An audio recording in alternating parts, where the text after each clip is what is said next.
Hello दोस्तों, नमस्ते। स्वागत है आप लोगों का हमारे यूट्यूब चैनल हिंदी स्टोरी में। आज हम लोग परीक्षा गुरु उपन्यास का प्रकरण 39 कवर करेंगे। इसके पहले के सारे एपिसोड मेरे चैनल पर अपलोड है।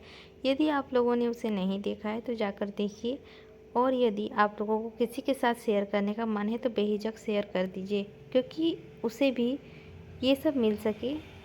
और ये पूरे सीरीज वाइज प्रकरण 1 से लेके प्रकरण 41 तक, जहाँ तक ये परीक्षा गुरु उपन्यास का समाप्त है, वहाँ तक पूरे प्रकरण मेरे चैनल पर अपलोड हो चुका है। आप लोग उसे भी जाकर देखिए। फ़िलहाल अभी हम लोग प्रकरण 39 देखेंगे, उसके बाद 40, उसके बाद 41। इसके बाद समाप्त हो जाएगी हमारी परीक्षा गुरु उपन्यास का सीरीज एपिसोड।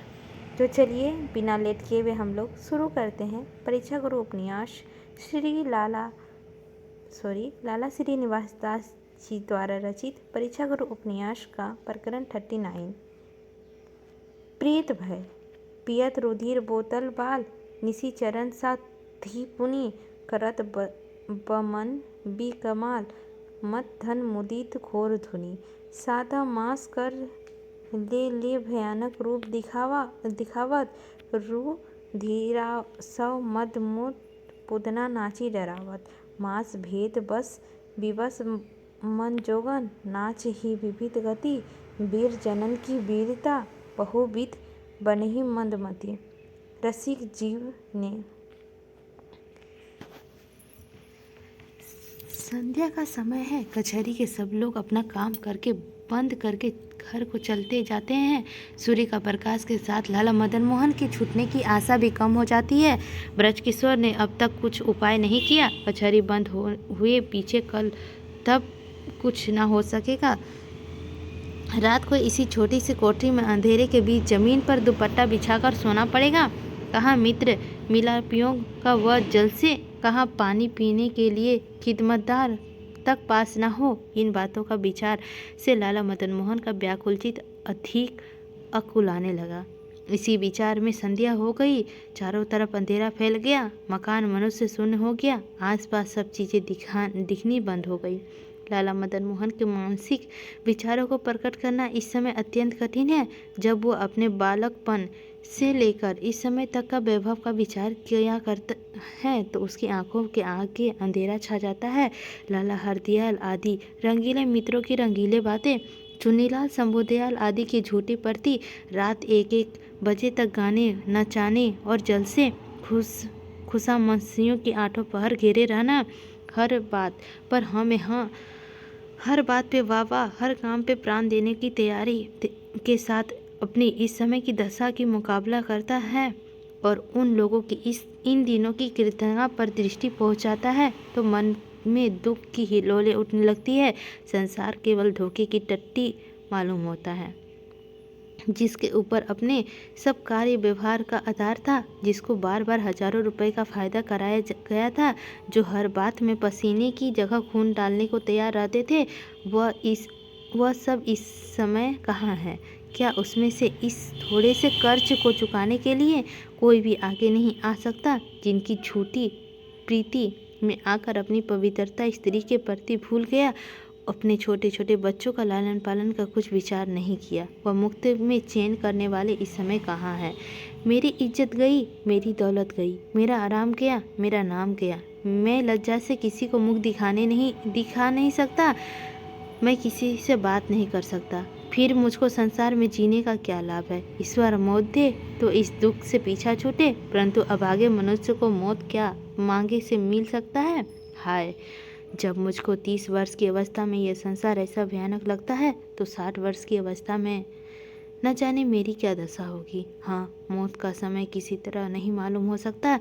सूर्य के उदय अस्त के समय सब जानते हैं, चंद्रमा के घटने बढ़ने का समय सब जानते हैं, ऋतुओं को बदलने का, फूलों के खिलने का, फलों का पकने का समय सब जानते हैं, परंतु मौत का समय किसी को नहीं मालूम होता। मौत हर वक्त मनुष्य के सिर पर सवार रहती है। उसके अधिकार करने का कोई समय नियत नहीं है। कोई जन्म लेते ही चल बसता है, कोई हर्ष विनोद में, कोई पढ़ने लिखने में, कोई खाने कमाने में, कोई जवानी की उमंग में, कोई मित्रों के रस रंग में अपनी सब आशाओं के साथ लेकर आज अचानक चल देता है। परंतु फिर भी कभी भी मौत को याद नहीं कर रहती, कभी परलोक का भय करके अधर्म नहीं छोड़ता। क्या देखन भूली की तमाशा ईश्वर ने बना दिया है। लाला मदन मोहन ने चित्त में मौत का विचार आते ही भूत प्रेत आदि का भय उत्पन्न हुआ। वह अंधेरी रात, छोटी सी कोठरी, एकांत जगह, चित्त का व्याकुलता में यह विचार आते ही सब सुधरे हुए विचार हवा में उड़ गए। छाती धड़कने लगी, रोमांच हो आए, जी दहला गया और मौत की कल्पना शक्ति में अपना चमत्कार दिखाना शुरू किया। कोई प्रेत उसकी कोठरी में मौजूद है, उसके चलने फिरने की आवाज़ सुनाई देती है, बल्कि कभी कभी अपनी लाल लाल आंखों से क्रोध करके मदन मोहन को धुतकारता है।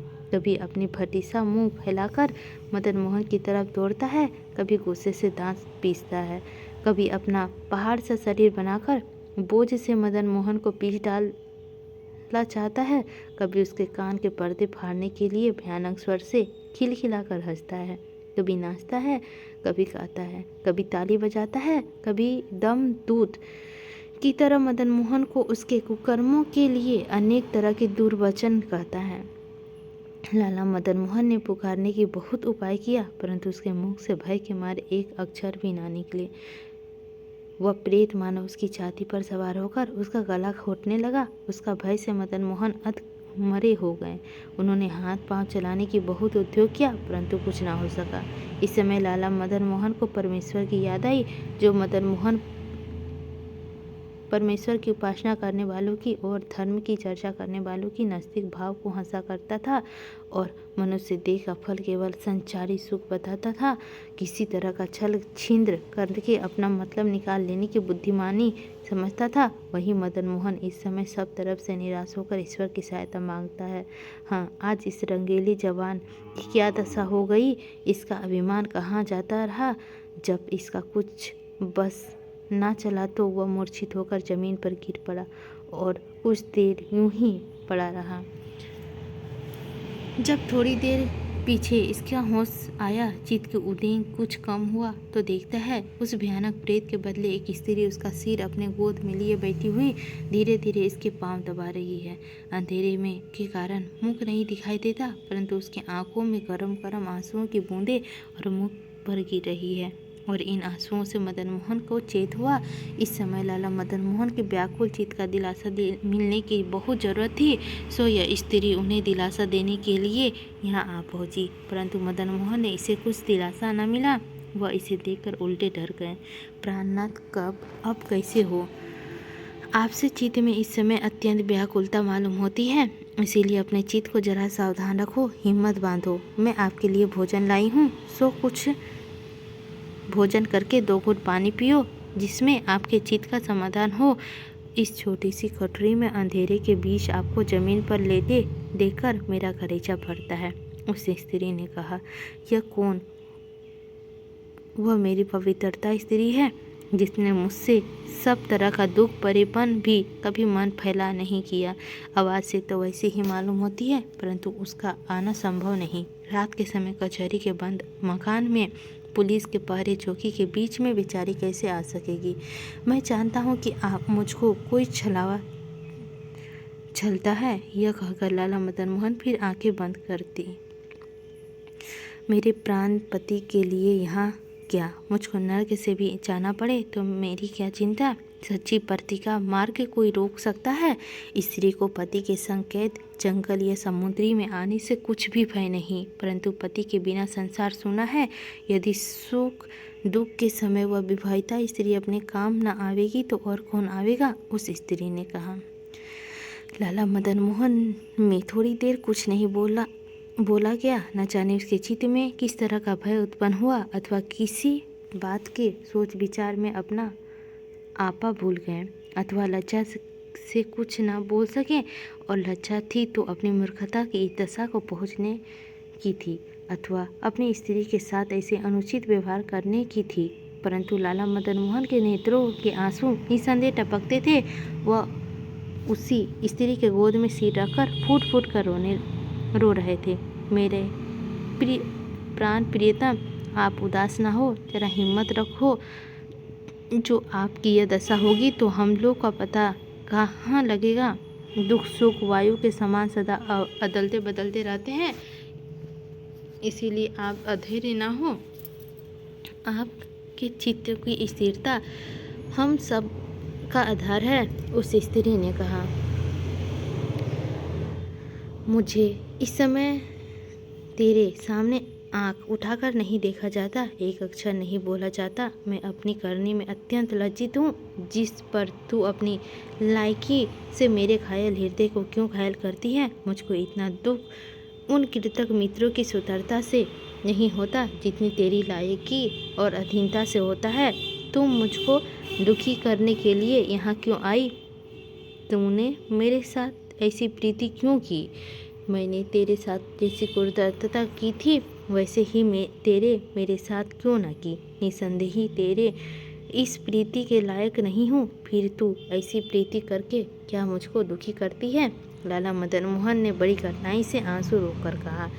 प्यारे प्राणनाथ, मैं आपकी हूँ और अपनी चीज पर अपने स्वामी को सब तरह का अधिकार होता है। जिस पर आप कितनी कृपया करते हो, यह तो बड़े ही सौभाग्य की बात है। वह स्त्री मदन मोहन को इतनी सी बात पर निछावर होकर बोली। महाभारत में एक कपोती ने एक बधित को जाल में अपने पति को फांसे पीछे उसके मुख में अपनी बड़ाई सुनकर कहा था कि आहा, हमसे कोई गुण हो या ना हो, हमारे पति हमसे प्रसन्न होकर हमारी बड़ाई करते हैं तो हमारे बड़भागनी होने से क्या संदेह है।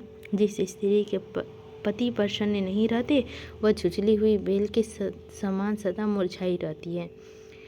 तेरी ये बातें हृदय विहीन करने वाली है। मुझे क्षमा कर, मेरे पिछले अपराधों को भूल जा। मैं जानता हूँ कि मुझसे अब तक जितनी भूली हुई है उसमें से सबसे अधिक भूल तेरे हक की हुई है। मैं एक हीरा का कंकड़ समझा, एक बहुमूल्य हार को सर्प समझकर मैंने अपने पास से दूर फेंक दिया। मेरी बुद्धि पर अज्ञानता का पर्दा छा गया, परंतु अब क्या करूं? अब तो पछताने के सिवाय मेरे हाथ में कुछ भी नहीं है। लाला मदन मोहन आंसू भरकर बोले। मुझको तो ऐसी कोई बात नहीं मालूम होती जिससे मेरे लिए आपको पछताना पड़े। मैं आपकी दासी हूँ, फिर ऐसे सोच विचार की क्या ज़रूरत है? और मैं आपकी मर्जी नहीं रख सकती, उसमें तो उल्टी मेरी ही भूल हो पाई जाती है। उस स्त्री ने रूठे कंठ से कहा। सच है, सोने की पहचान कटोसी लगाए बिना नहीं होती, परंतु तू यहाँ इस समय कैसे आ गई? किसके साथ आई है? कैसे पहरे वाले ने तुझे भीतर आने दिया? यह तो समझा कर कह। लाला मदन मोहन ने फिर पूछा। मैं अपनी गाड़ी में अपनी 2 टहलियों के साथ यहाँ आई हूँ और मुझको मेरे भाई के कारण यहाँ तक आने में कुछ परिश्रम नहीं हुआ। मैं विशेष कुछ नहीं कर सकती। वह आप आकर अभी आपसे सब वित्रांत कहेंगे। यह कहते कहते वह स्त्री दरवाजे के पास जाकर अंतर्ध्यान हो गई। इसी के साथ हमारा प्रकरण 39 भी समाप्त होता है। अगले एपिसोड में हम लोग प्रकरण 40 कवर करेंगे। आई होप दोस्तों आप लोगों को परीक्षा गुरु उपन्यास का सीरीज अच्छी लग रही होगी। लाइक कीजिएगा, चैनल पर नए होंगे तो सब्सक्राइब कीजिएगा और यदि लग रहा होगा किसी के साथ शेयर करना तो शेयर भी कीजिएगा। मिलते हैं अगले एपिसोड प्रकरण 40 लेकर। लेते हैं आप लोगों से विदा।